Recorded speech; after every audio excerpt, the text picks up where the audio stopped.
මගේ පවුඩර් එකක් අයිටම්ස් ගන්න. මෙන්න මේ වගේ තමයි බෙල්ට් එක. නෑ මේකේ කලර් එකට ආසත් නෑ. ඩක්කල් පාවිච්චි කරන්නත් පුළුවන් ගානත් අඩුයි. ඒ වගේ මයිසිල වෝටර් එකයි මම ගත්ත ෆවුන්ඩේෂන් එක. මෙන්න මේ කලර් එක. පිටි ගාලා වගේ ලුක් එකක් නෑ. හෙලෝ කොහමද ඔයාලට මම හිතනවා ඔයාලා හැමෝම හුඟක් හොඳින් ඉන්නවා ඇති කියලා. අද මම ඔයාලත් එක්ක ෂෙයා කරගන්න හිතුවේ මම ගත්ත මේකප් අයිටම්ස් ටිකක්. මම හිතනවා ඔයාලටත් ඔයාලගේ කලර් එක හොයාගන්න, ඔයාලට මේකප් අයිටම්ස් ගන්න බලාපොරොත්තු වෙන ඉන්න කෙනෙක් නම් මේ වීඩියෝ එක වැදගත්යි කියලා. මොකද මට හිතුණා ඔයාලා මේක වුණාම සිම්පල් මේකප් එකක්වත් තනියම දාගන්න පුළුවන් වෙන්න ඕනේ කියලා. ඉතින් ඒ හින්දා මම try out කරලා බලන්න ෆවුන්ඩේෂන් එකක් වගේම පවුඩර් එකක් තව චුටි චුටි මේකප් එකට ඕන දේවල් ටිකක් ගන්න තමයි මම ගියේ.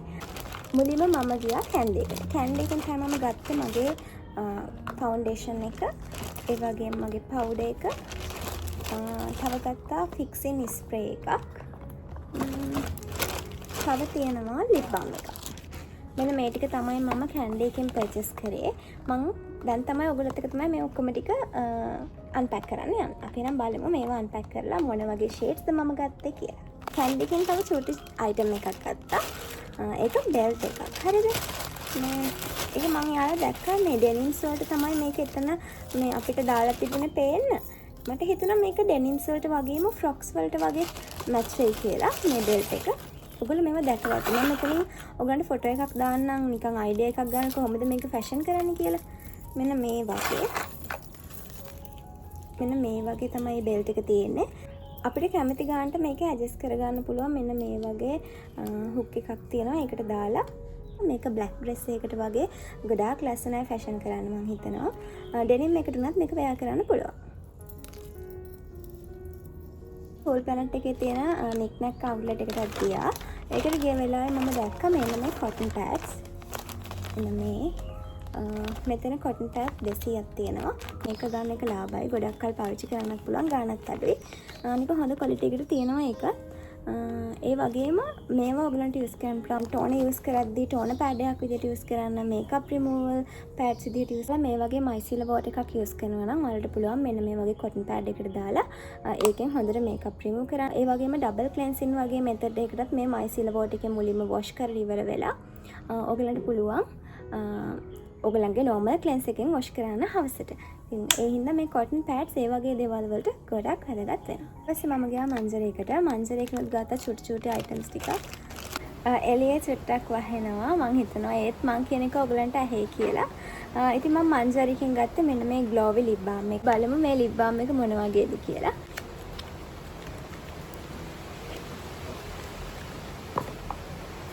මං ගාව කලින් තිබුණා මෙන්න මේක.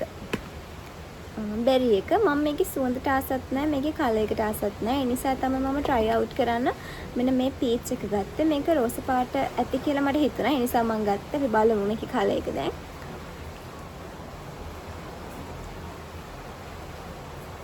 yes.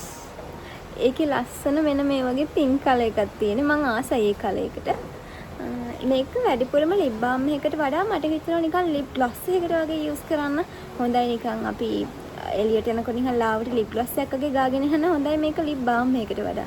මොකද මම මේක use කරපු වෙලාවේ මට ඒක හිතුණා මේ lip balm එකකින් වෙන දේ නම් මේ වගේ එච්චර වෙන්නේ නැහැ. හැබැයි මේක හරි ලස්සනයි මේ colors. මේ pigment එක ලස්සනයි.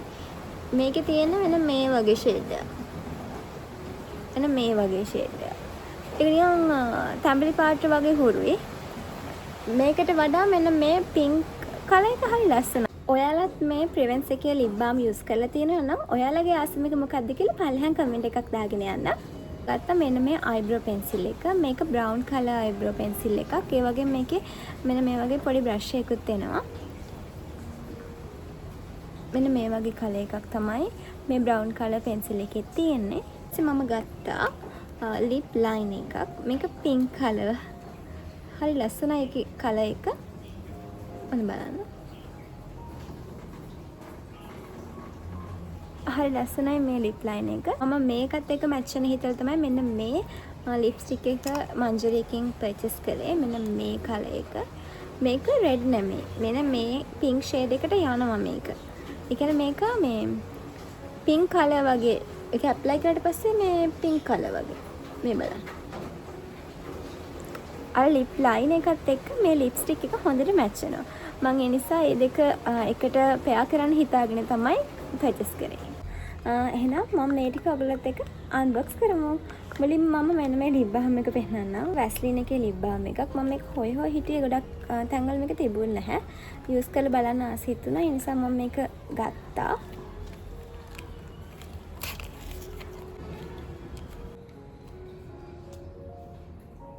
මේක තමයි ගත්තු ෆවුන්ඩේෂන් එක.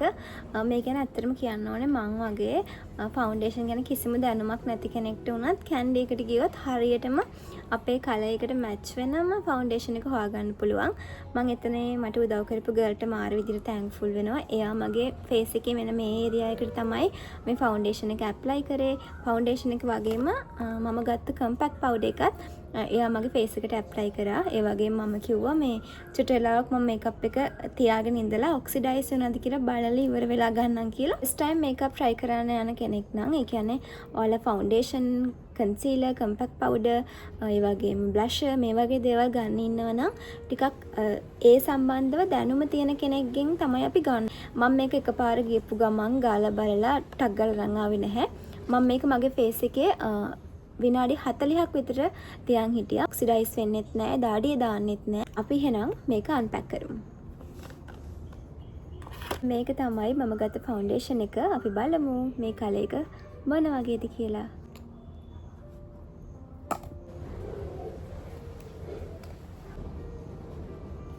ඔයාලට මේක අතෙන් උනත් බ්ලෙන්ඩ් කරගන්න පුළුවන් මෙන්න මේ වගේ.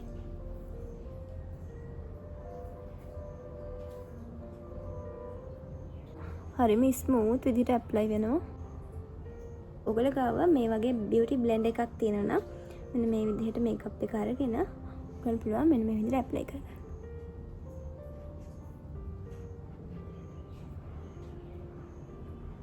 මේ පැත්තේ තමයි මම මේකප් එක දාපු පැත්ත. මේ තියෙන මගේ normal face එක. මම sunscreen විතර ඇප්ලයි කරලා වෙන කිසිම දෙයක් යූස් කරලා නැහැ. බලන්න එහෙම ලොකුවට අර නිකම් මේකප් දාලා වගේ එහෙම අර heavy නැහැ. හරිම ලයිට් වේට්. අනික වෙයා කරන් ඉන්න හරිම පහසුයි. මොකද මට තියෙන්නේ ඔයිලි සෙන්සිටිව් ස්කින් එකක්. ඉතින් හරි අමාරුයි ඔයිලි ස්කින් වලට මේකප් දාන්න. ඒ නිසාමයි මම ඊට කලින් මේකප් try කරලා නැත්තේ. ඒ ගර්ල්මයි මට කිව්වේ මෙන්න මේ කම්පැක්ට් පවුඩර් එක තමයි මේකට යන්නේ කියලා. අපි ඒකත් බලමු.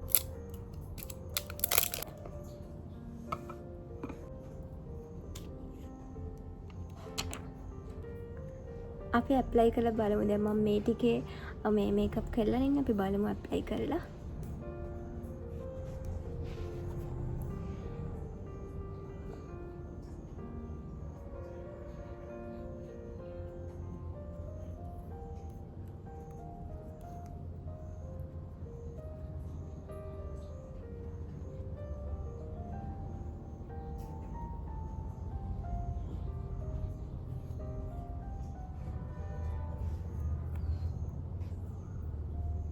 බලන්න එහෙම පිටි ගාලා වගේ ලුක් එකක් නෑ. සමහර අය කහ පාට කරනවා. මම ඉස්සර වෙඩින් එකකටවත් යන්න ආස නැහැ. වෙන මොකුත් නිසා නෙමෙයි මාව කහ පාට වගේ කරනවා. ඒ කියන්නේ දුඹුරු පාට ස්කින් එකට හරිම අමාරුයි මේකප් අයිටම්ස් හොයාගන්න. ඒ වගේම හරියට මේකප් දාන මේකප් ආටිස්ට් කෙනෙක් හොයාගන්න හරිම අමාරුයි. ඉතින් ඒ නිසා තමයි මම හිතුවේම මේක ඉගෙන ගන්න මම try කරනවා කියලා. ඊට පස්සේ අන්තිමටම තියෙනවා මෙන්න මේ වියාන එකේ ෆික්සින් ස්ප්‍රේ එක. මම මෙන්න මේකත් පර්චේස් කරා. මොකද මේකප් එක ගොඩක් වෙලා තියාගන්න අපිට අනිවාර්යයෙන්ම ෆික්සින් ස්ප්‍රේ එකක් ඕන වෙනවා. ඒ කියන්නේ අපි දාන ෆවුන්ඩේෂන් එක, ඒ වගේම අපි දාන කන්සීලර් එක, පවුඩර් එක මේ ඔක්කොම ටික ලස්සනට සෙට් වෙන්න ෆික්සින් ස්ප්‍රේ එකක් අපිට උදව් වෙනවා. මම ගත්තේ වියානා එකේ HD කලෙක්ෂන් එකේ කියන මෙන්න මේ ෆික්සින් ස්ප්‍රේ එක. අපි බලමු. ඒකත් යූස් කරලා බලමු. දැන් මම මේ පැත්තේ මේකප් දාලා ඉන්නේ. ඉතින්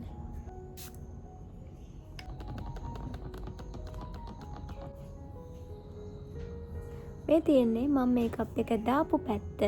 මේ තියෙන්නේ මගේ මේකප් එක නැති පැත්ත. ඔයාලා මොකද හිතන්නේ? මම නම් ඇත්තටම මාර්ම සැටිස්ෆයින්. බලන්න ෂයිනි ලුක් එකක් තියෙනවා. හරිම ලස්සනයි මේකප් එක. මේකප් එක කියලා මම කිව්වට ඇත්තටම මම මෙතනදී ලොකු දෙයක් කරේ නැහැ. ප්‍රයිමර් එකයි කම්පැක්ට් පවුඩර් එක විතරයි යූස් කරේ. ඊට වඩා තව ගොඩාක් දේවල් තියෙනවා. කන්ට්‍රෝල් කරන්න ඕනේ, බ්ලෂ් කරන්න ඕනේ, අයිෂැඩෝ, අයිලයිනර්, තව මොනවද තියෙන්නේ? හයිලයිට්, ඔය වගේ ගොඩක් දේවල් තියෙනවා මේකප් වල. මම තාම බිගිනර් කෙනෙක්. බිගිනර් කෙනෙක් කියන්නේ එකක් නෙවෙයි, මම බින්දු ඉඳන් යන කෙනෙක්. ඔයාලටත් අයිඩියා එකක් ගන්න තමයි මම මේ වීඩියෝ එක දැම්මේ. මොකද ඔයාලත් මම වගේ ආසාවෙන් ඉන්නවා නම් මේකප් ප්‍රොඩක්ට් යූස් කරලා බලන්න තාම තේරෙන්නේ නැත්නම් එහෙම කෙනෙක්ට තමයි මම මේ වීඩියෝ එක දැම්මේ. මේ මම වගේම දන්නේ නැති කෙනෙක්ට ගිහිල්ලා අවුට්ලට් එකට ගිහිල්ලා ටෙස්ට් එකක් කරලා බලලම ගන්න ඔයාලගේ ස්කින් එකට මැච් වෙන ප්‍රොඩක්ට් මොනවද කියලා. එතකොට ඔයාලට පුළුවන් පර්ෆෙක්ට් ෂේඩ් එක තෝරගන්න, ලස්සනට මේකප් එක දාන්න. එහෙනම් thank you මගේ වීඩියෝ එක බලුවට ඔයාලා හැමෝටම. තවත් ලස්සන වීඩියෝ එකකින් හම්බ වෙනකම් ඔයාලා හැමෝම පරිස්සමින් ඉන්න. ගිහින් එන්නම්. bye.